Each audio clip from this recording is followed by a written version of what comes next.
Guys আপনাদের কি অবস্থা? ঠান্ডায় বাঁচতে পারতেছি না, ঠান্ডায় কিছু করতে পারতেছি না, ঠান্ডা খাইতে পারতেছি না, ঠান্ডা কত কত জায়গা যাইব খেয়াল ছিল, যাইতে পারতেছি না, হঠাৎ উঠে যেতে পারতেছি না, কম্বল লই চলে আসলাম।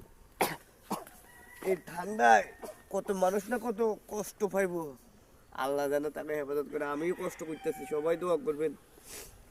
কারণ আমি কি করুম এই ঠান্ডায়, কেমনে বাইরেও, কেমনে যাইম, কেমনে কাজ করুম মনেও করে না। দেন বউ থাকলে একানা রেস্ট নিবো এটাও নাই।